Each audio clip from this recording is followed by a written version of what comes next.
Bonjour à toutes et tous ce matin. Enfin, je peux enlever le masque. Bon, ce matin, nous irons regarder ce que Paul a écrit dans la lettre de Romains, chapitre 7, verset 21, jusqu'au chapitre 8, verset 4. Et je demandais à Aurélie de lire ça pour moi ce matin.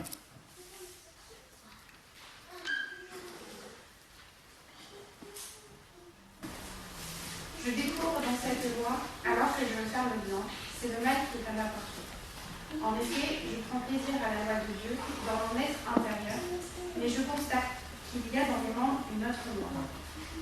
Elle lutte contre la loi de mon intelligence et me rend prisonnier de la loi du péché qui est dans mes membres. Malheureux être humain que je suis, qui me délivrera de ce corps de mort. J'en remercie Dieu, c'est possible par Jésus-Christ notre Seigneur.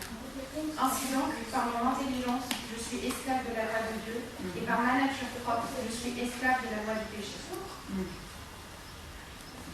Il n'y a donc maintenant aucune condamnation pour ceux qui sont en Jésus-Christ. En effet, la loi de l'Esprit qui donne la vie en Jésus-Christ m'a libéré de la loi du péché et de la mort. Car ce qui était impossible à la loi parce que la nature humaine la rendait impuissante, Dieu l'a fait. Il a condamné le péché dans la nature humaine en envoyant à cause du péché son propre Fils dans une nature semblable à celle de l'homme pécheur. Ainsi, la justice réclamée par la loi est accomplie en nous qui vivons, non conformément à notre nature propre, mais conformément à l'Esprit. Amen. Merci.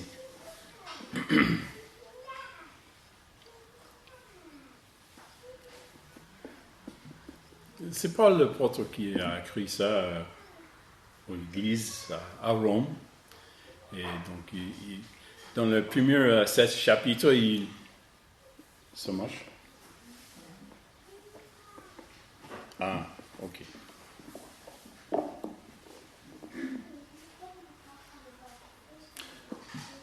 Ce n'est pas content de rester ça. Ok. Il a parlé du péché. Il a parlé de l'amour de Dieu, même en face du péché. Et il a dit que même quand nous étions pécheurs, il a envoyé son Fils pour nous. Il a pris nos péchés, même à ce moment-là. Mais dans l'argumentation de Paul, il a penché surtout sur les choses dans l'Ancien Testament. Et dans les choses que nous avons vues les dernières semaines ici, et les précédentes, c'était les choses fondamentales pour Paul. Donc, il a parlé de la création avant. Donc, Paul, il a dit que Dieu a façonné l'homme, et il a dit comme ça, de la poussière. Il a donné le souffle de vie. Et c'est ça, on trouve ça en Genèse. Et nous avons parlé de ça il y a 3 semaines ici. Et comme Dieu a façonné l'homme, il a créé, c'est pas comme les animaux, mais il a créé l'homme dans une manière un peu différente. Il a fait l'homme de poussière et il a mis son souffle de vie en lui. Et donc il est vivant. Il n'est pas façonné comme les animaux, mais il est façonné d'être en relation avec Dieu.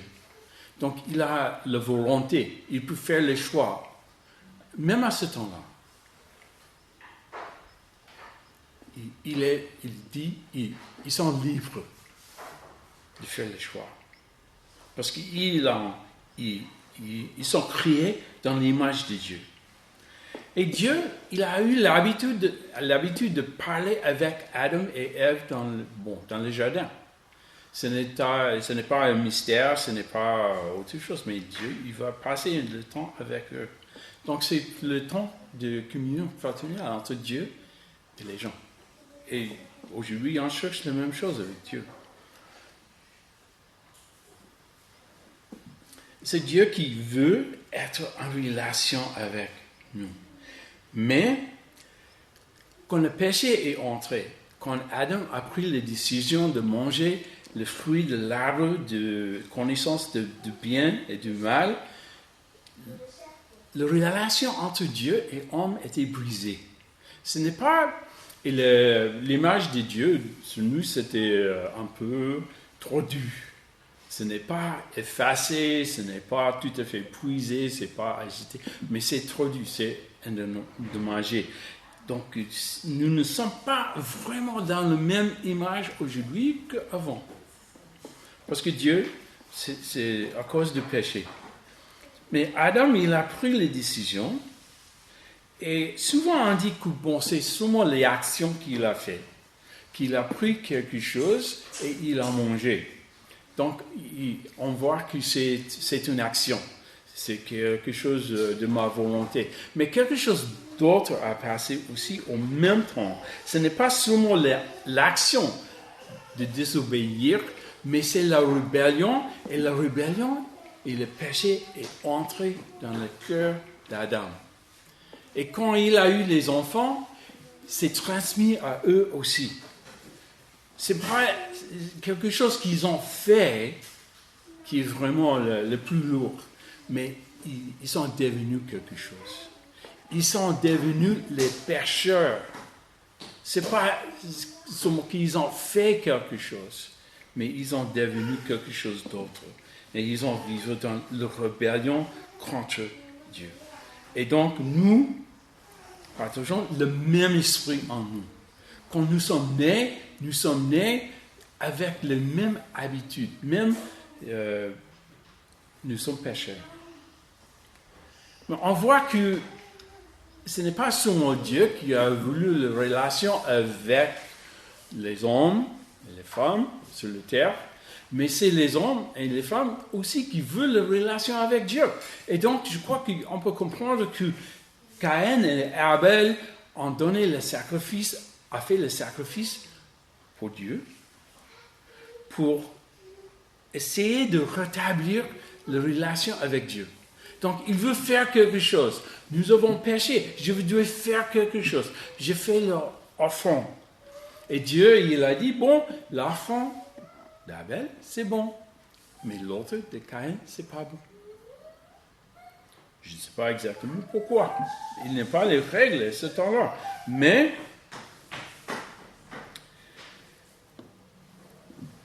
Caïn a laissé ça tourner dans sa tête. Pourquoi Dieu a fait ça? C'est mon frère. Il est mon frère plus que ça. Il a laissé les pensées comme ça tourner dans sa tête. Et Dieu a dit, attention, le péché est couché à la porte. Et ses désirs portent vers toi. Mais c'est à toi de dominer sur lui. Il a dit, Caïn, il faut que tu domines sur le péché. Mais il n'a pas fait. Et donc c'est le péché qui a dominé sur lui. Et il a tué son frère. Même aujourd'hui, même pour les non-croyants, c'est possible de dominer sur le péché. Ce n'est pas comme au Congo, quand les gens qui se disent que la tentation c'est trop fort et Satan c'est trop fort, je dois le faire. Ce n'est pas. Et souvent il dit bon, mais c'est Satan qui l'a fait, c'est pas moi. Non, c'est pour nous de dominer sur le péché. Il est possible d'être tenté n'importe comment et résister. Bon, il est possible d'être tenté de voler quelque chose et ne vole pas. Il y a beaucoup de non-croyants qui fait la même chose. Même si la tentation c'est vraiment fort, mais il est possible de résister à la tentation. Parce que nous sommes créés dans l'image de Dieu et nous pouvons discerner le bien et le mal, même si l'image de Dieu est dommagée par le péché, par la chute. Bon, plus tard, et nous avons parlé de ça d'abord, mais Dieu a fait l'appel à Abraham, qui a obéi à l'appel. Il a dit, Abraham, suis-moi. Et il a suivi. Bon, l'Ancien Testament est l'histoire de la relation de Dieu entre le peuple qu'il a choisi. Donc, Abraham et ses descendants qui sont devenus la nation d'Israël dans l'Ancien Testament. Donc, Abraham est le père de cette nation. Une autre chose qui est très importante pour Paul, c'est quand Dieu a donné la loi à Moïse. Donc, le peuple d'Israël sont entrés en Égypte. Après un temps, ils sont devenus des esclaves des Égyptiens. Mais c'est Dieu qui a entendu le cri d'Israël. Il a dit, j'irai libérer. Et il l'a fait. Après, il a donné la loi. Ce n'est pas seulement les règles, ce n'est pas seulement, je suis fort, donc je donne les choses comme ça, il faut faire ça. Non, la loi, ça décrit comment le peuple de Dieu doit vivre dans la sainteté, dans la pureté, dans les règles avec Dieu. Et Dieu est saint, et même 3 fois saint. Et la loi de Moïse, c'est saint. Mais la loi aussi a fait la séparation entre les juifs et les non-juifs. Les juifs et les païens. Les juifs c'était le peuple de Dieu, un seul Dieu, et les autres peuples ont eu plusieurs dieux. Donc ils ont une forte division entre les peuples, même à ce temps-là. Mais une grande différence est que Dieu a parlé à son peuple. Il a parlé. Ce n'est pas seulement la loi, mais il a envoyé les autres pour parler avec les gens, pour exprimer sa volonté. C'est des choses comme ça. Donc, le peuple juif, ils ont le peuple de Dieu. Mais la loi, et Paul a bien vu que la loi est devenue un guide pour le peuple, mais aussi un piège.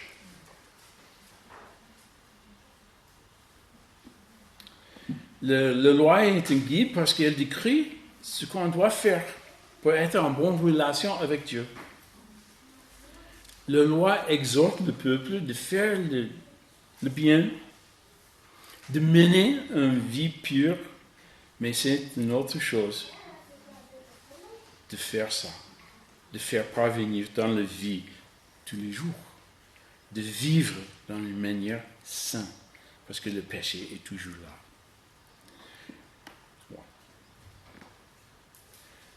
Donc,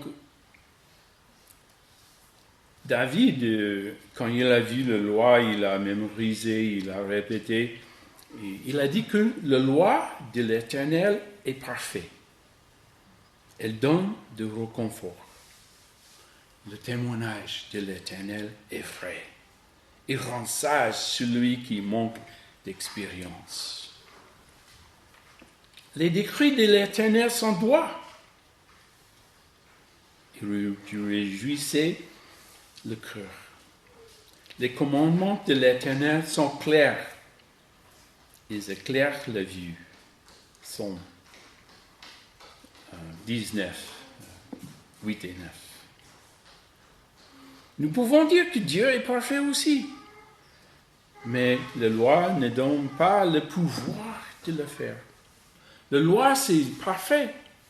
Comme Paul a dit, la loi, c'est saint. Mais la loi ne donne pas le pouvoir de le faire. Si on donne les règles ne donnent pas la force pour faire ça.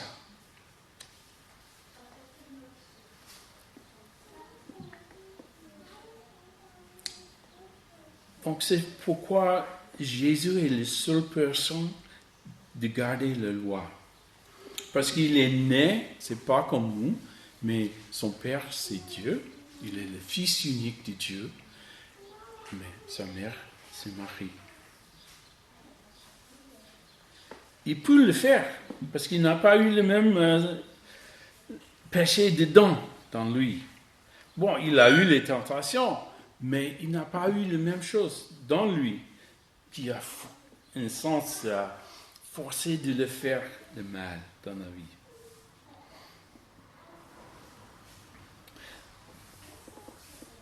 Voilà, ce que Adam a fait, c'est pas bon, mais c'est à cause de ça que le péché est entré en nous. Le péché n'est pas seulement des actions contre la volonté de Dieu, la transgression de la loi, mais aussi part de ce que nous sommes. Je suis pécheur, veut dire plus que je fais une infraction. Ce n'est pas comme j'ai traversé les routes au-delà, en droite, marquée pour traverser. Non, c'est pas seulement comme ça. C'est pas une chose quelque chose que j'aurais fait nécessairement. Mais c'est aussi quelque chose que je suis. Mais aussi, mes péchés m'éloignaient de Dieu. Dans un sens, c'est une barrière entre moi et Dieu. Parce qu'il est saint. Et je ne veux pas être dans la lumière de la sainteté de Dieu. Je veux être éloigné de ça. Je voudrais me retirer de ces lumières. Parce qu'il est saint. Et on cherche le moyen d'éviter de parler avec Dieu. D'éviter d'avoir l'interaction avec Dieu. Parce qu'il est saint et je ne suis pas saint. Et Jérémie a dit que le cœur est tortueux plus que tout. Il est incurable. Qui peut le connaître? Moi, je ne sais pas même qui est caché dans mon cœur. Des fois, je suis même surprisé de sortir de ma bouche ou quelque chose comme ça. Ou les actions que j'avais faites. Et je dis, comment? Mais c'est le péché qui habite en moi. C'est toujours, comme chrétien, c'est dans la lutte entre le péché, mon nature humaine, et contre la nature que Dieu m'a donnée.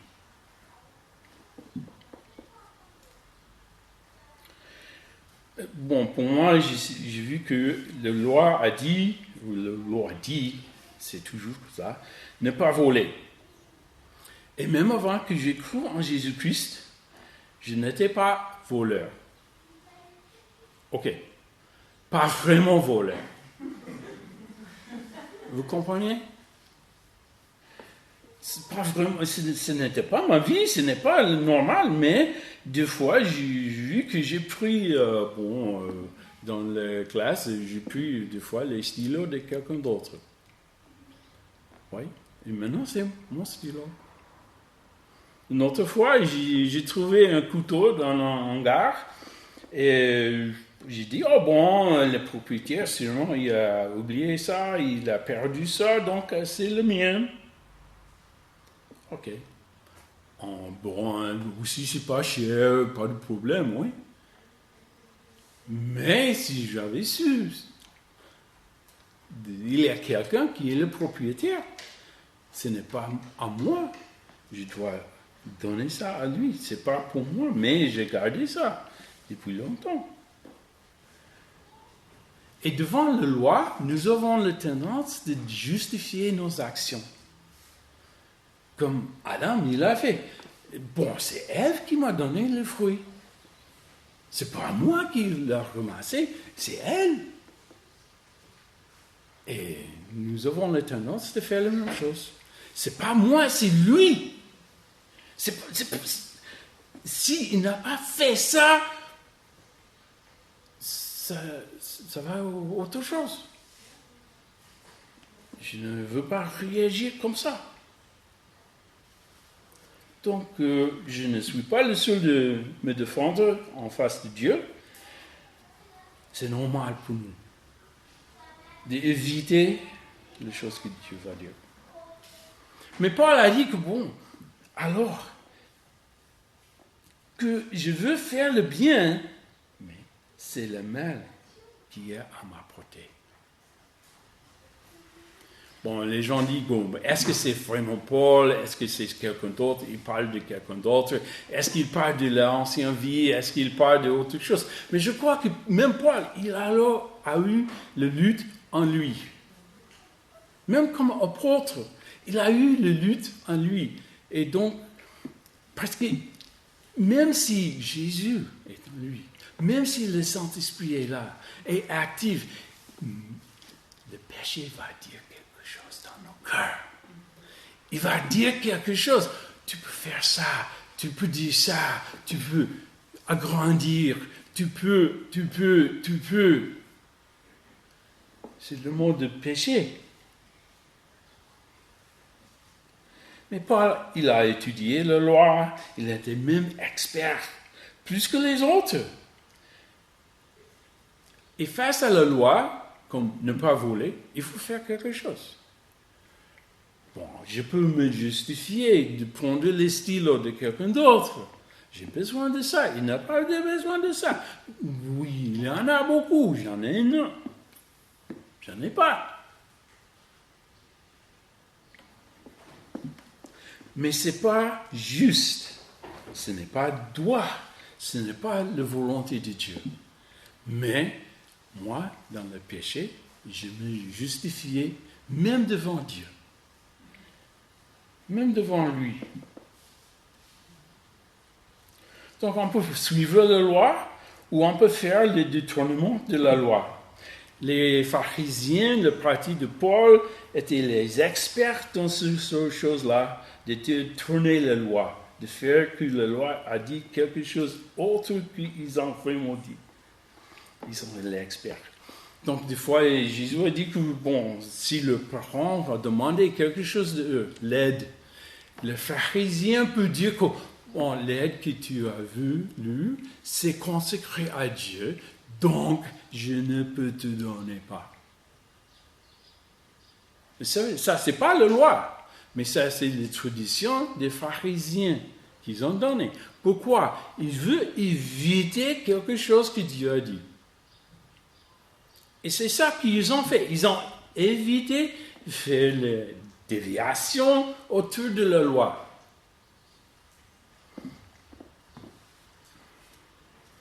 Ils ont eu la loi sur le sabbat.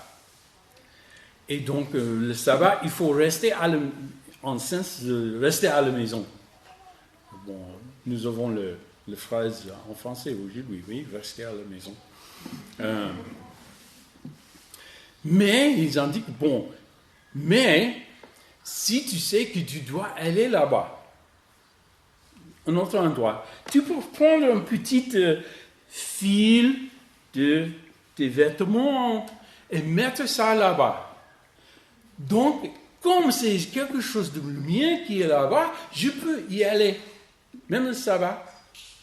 Maintenant, c'est justifié.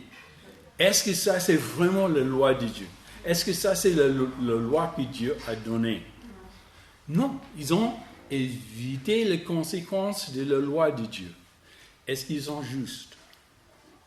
Je ne crois pas. Dieu n'a pas dit qu'ils sont justes. Et Jésus a lutté contre eux. Donc, même si Paul a cru que la loi était parfaite, il ne peut pas faire toutes les choses que la loi a demandées. Mais il a essayé de faire. C'était nécessaire pour Paul d'entendre la voix de Jésus, d'être libéré de la loi. Parce que Jésus, il a compris, il a fait tout ce que la loi a demandé.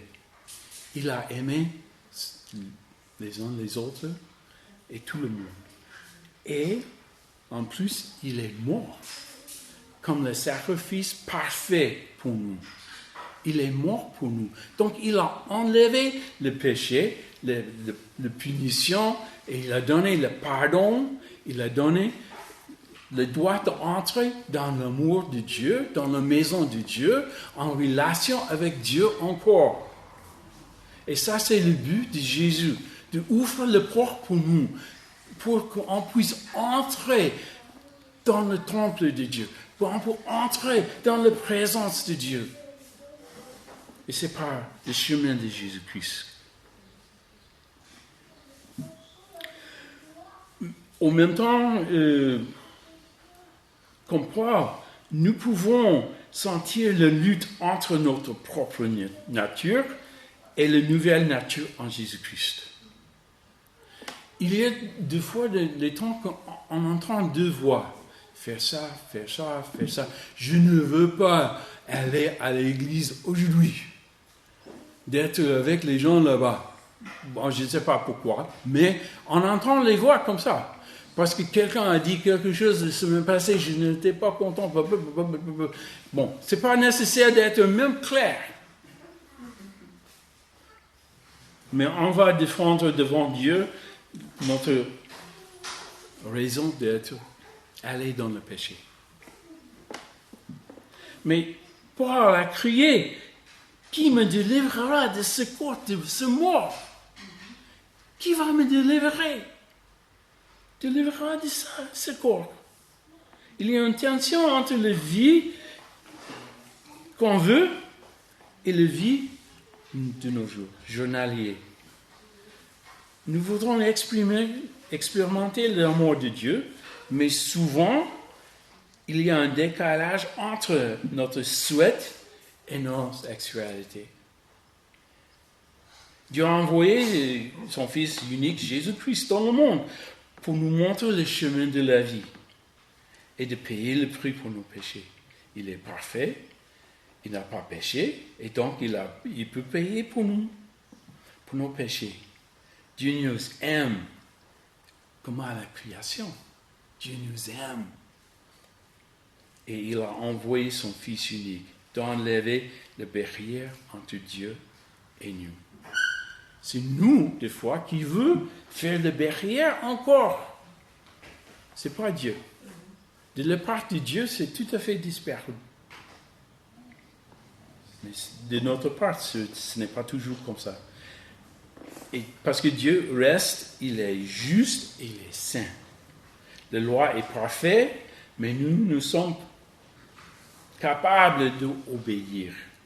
Nous sommes condamnés par la loi, et même aujourd'hui, nous avons peur du jugement. Nous offrons des explications pour notre faiblesse. Nous donnons l'évasion et les mensonges.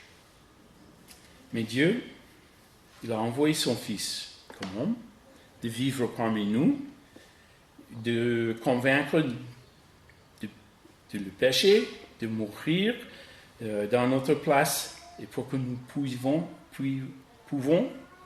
devenir les enfants de Dieu. Il nous invite d'entrer dans sa présence.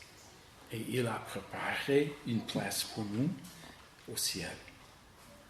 Dieu a fait toutes ces choses parce qu'il nous aime. Il est difficile pour nous de comprendre cet amour. Bon, j'ai eu les difficultés avec ces versets que Dieu nous aime. Je pensais que Dieu peut aimer tous les chrétiens ensemble, mais pas moi, personnellement. C'est, je crois que plus de 2 ans que j'ai compris que c'est Dieu qui aime toutes les personnes. Et pas même seulement les chrétiens. Il aime tout le monde. Et il a tant aimé l'homme qu'il a envoyé son Fils d'enlever le péché.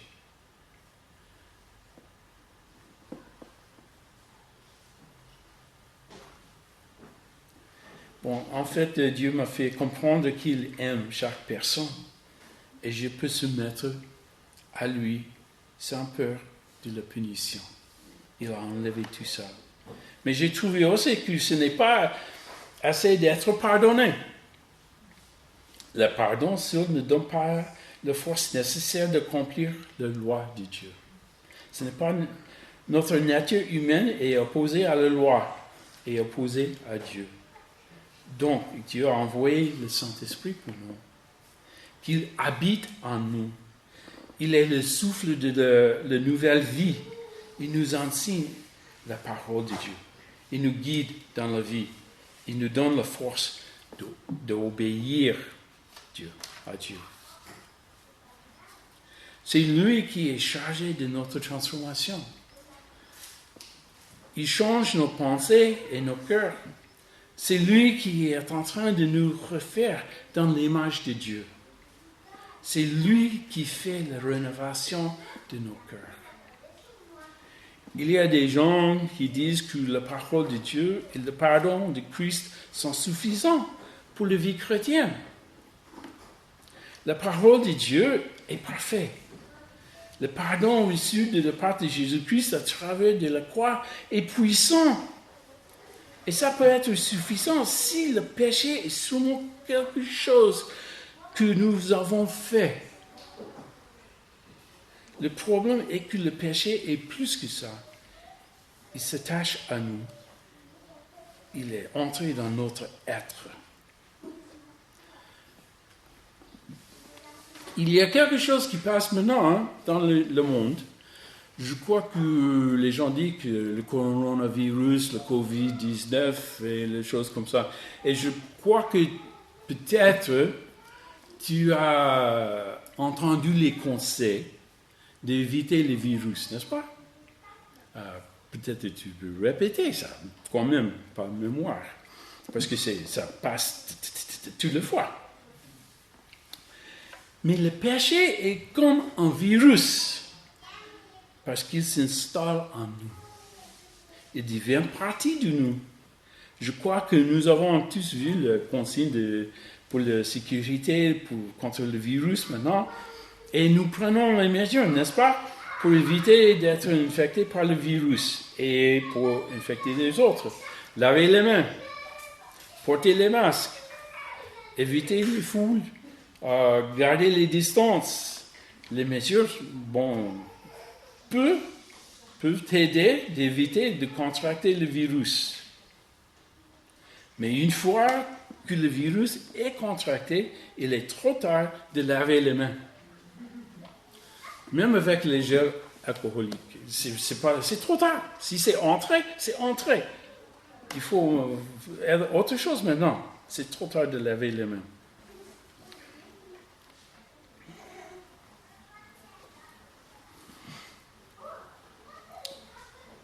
Ça ne peut pas enlever, de laver les mains ne peut pas enlever le virus qui est rentré dans le corps. Il faut autre chose. Heureusement, notre corps commence à fabriquer les anticorps qui peuvent éliminer le virus. La parole de Dieu peut nous exhorter de mener une vie pure. Mais c'en est autre chose de la vivre. Ce n'est pas la même chose. L'exhortation, ce n'est pas de vivre la même chose. Par exemple, une simple chose, aimez-vous les uns et les autres. C'est bon, c'est une bonne exhortation. Mais des fois, c'est difficile de mettre en pratique. Pourquoi? Mon être humain, moi, n'aime pas des fois les autres. Ou j'aime moi plus que les autres. Où il y a des uns qui sont plus faciles d'aimer que les autres.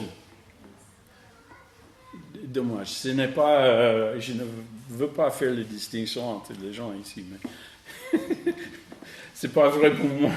Mais c'est difficile, des fois, de mettre en pratique.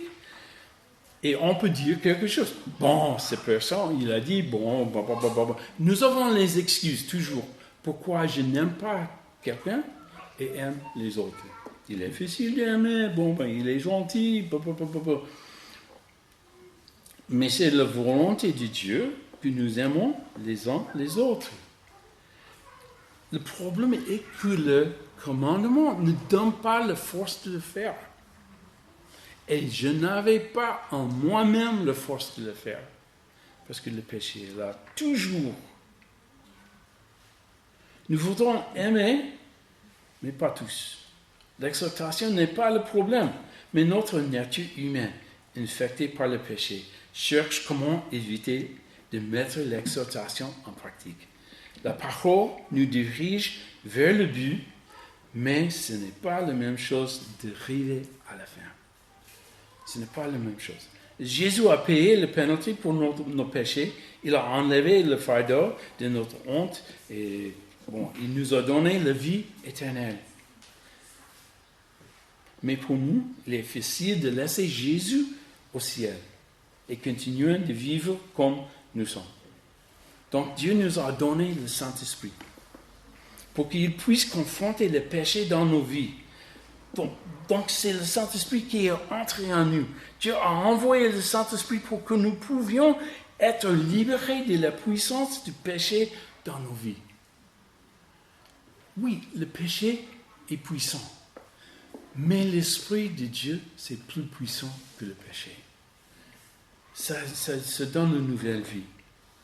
Dès que nos cœurs sont en risque d'être convaincus du foi du péché, notre cœur cherche le moyen d'échapper pour que l'Esprit de Dieu ne puisse accueillir la confession, à la purification, à une soumission, une consécration nouvelle en vue d'une véritable sainteté.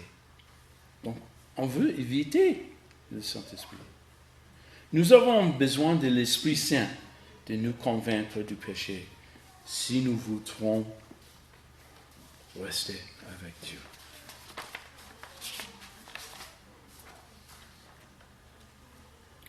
Nous avons besoin de le Saint-Esprit si on veut que la puissance du péché soit vraiment brisée dans nos vies. Et si je veux être délié de la puissance du péché, je dois s'unir à la volonté de Dieu en recevant le Saint-Esprit, en laissant le Saint-Esprit libre de travailler dans ma vie, dans la vérité.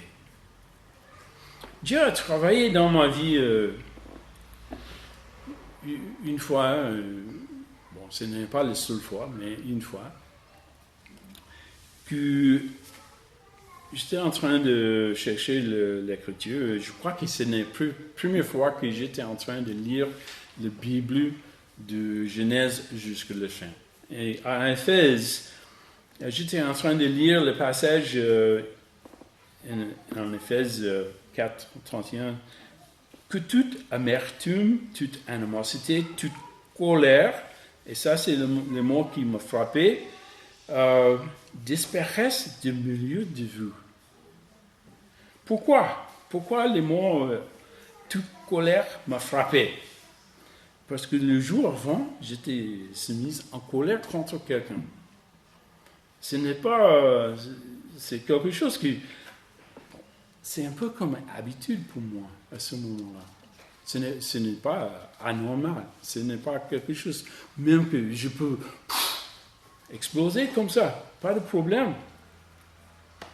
Mais ici, Dieu a souligné ce mot-là. Et j'ai eu l'habitude de se mettre en colère de temps en temps contre quelqu'un. Mais Dieu a souligné ce mot. J'ai eu l'habitude de prier que Dieu, ou que je peux entendre la voix de Dieu. Dieu me parlait.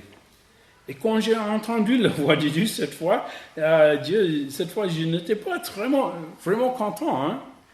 Parce que ça me frappe dans l'être intérieur. C'est parti de moi-même. Mais c'est la parole de Dieu. Et j'ai entendu la voix de Dieu. Et je n'étais pas de tout content. Et Dieu a dit, pourquoi tu étais en colère hier?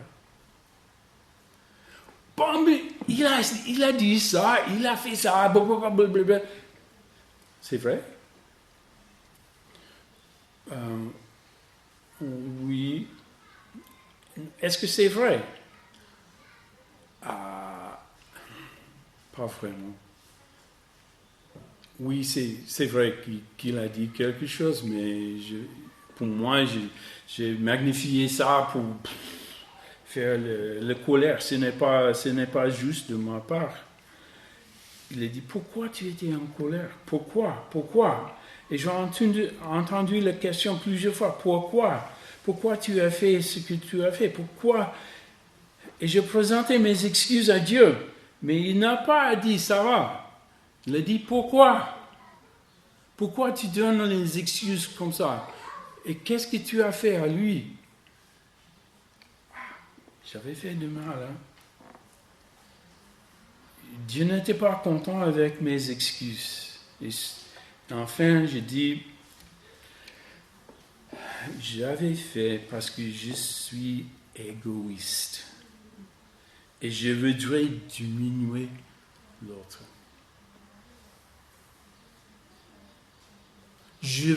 J'avais fait parce que je voudrais faire du mal à lui. Wow. Mais quelque chose a passé.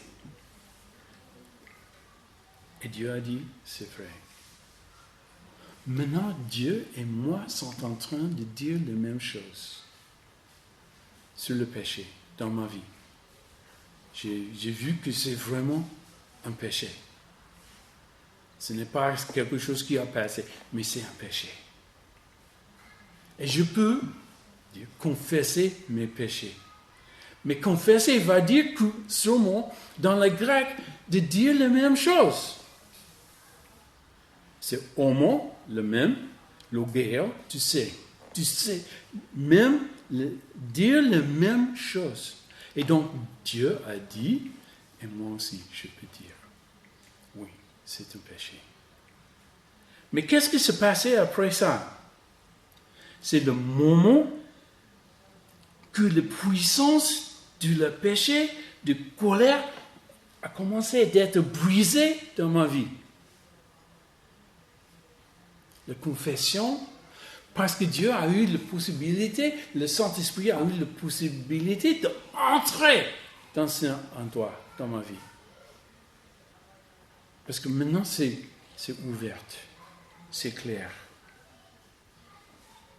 Et ma vie a changé. Au contraire, a changé ma vie. Et Dieu a fait la rénovation de mon cœur. Et donc, d'entrer, c'est souvent nécessaire de prier. Demander à Dieu de te montrer le chemin. Comment est-ce qu'il y a les choses que Dieu veut qu'on confesse, qu'on fasse face à ça dans nos vies? Prier, d'entendre la voix de Dieu. Ce n'est pas seulement de lire la parole de Dieu, mais d'entendre la voix de Dieu, même dans la parole. De se mettre à Dieu. Comme quoi, il doit être soumis à Dieu, de recevoir les choses de Dieu. Il ne donne pas les choses, le Saint-Esprit, la paix, le pardon, l'amour pour les gens qui sont résistants. Qui disent non. Dieu est tout à fait gentil comme ça. Si on ne veut pas, il ne veut pas faire. Il ne force pas les gens, mais si on veut, il est d'accord, même content de donner les choses. Si on manque de la paix, on peut demander la paix. Mais s'il dit, bon, il faut laisser ça, d'avoir la paix, on peut dire, oh non, c'est pas possible pour moi. On peut dire que, des fois, Dieu dit, suis-moi. Qu'est-ce que ça veut dire? Bon, allez, comme Abraham, dans un autre pays. Laissez le travail, laissez les choses à côté. Suis-moi. Mais est-ce qu'il y a la sécurité là-bas? Est-ce qu'il y a autre chose? On peut avoir la conversation avec Dieu, combattre, mais il ne veut pas forcer les gens de faire les choses. Il veut les gens qui disent, oui, j'ai confiance en toi, mon Dieu, je te suis. Se mettre à Dieu et mettre la parole que Dieu souligne en action avec la puissance du Saint-Esprit. Il ne laisse pas seul dans la vie. Le Saint-Esprit est toujours ici, proche à nous, de nous guider, diriger, donner la force. On peut même crier et Dieu va donner la force pour nous. Dieu veut qu'on soit en bonne relation avec lui. Et le Saint-Esprit, c'est notre guide. Prions. Merci notre Dieu, parce que tu es notre Dieu. Et tu nous aimes, et tu nous as donné le Saint-Esprit, et la vie, le pardon, et toutes les choses dont nous avons besoin. D'être dans la relation avec toi. Et nous sommes tes enfants, et on veut être en bonne relation. Et toujours on regarde vers le ciel, où habite Jésus-Christ. On veut partager la maison avec lui un jour, dans la paix, dans l'amour. Mais tu veux qu'on soit en paix, en amour, ici aussi. Donne-nous la sagesse et la force d'aller en avant dans nos vies chrétiennes, chaque jour, avec la puissance du Saint-Esprit. Merci, notre Dieu.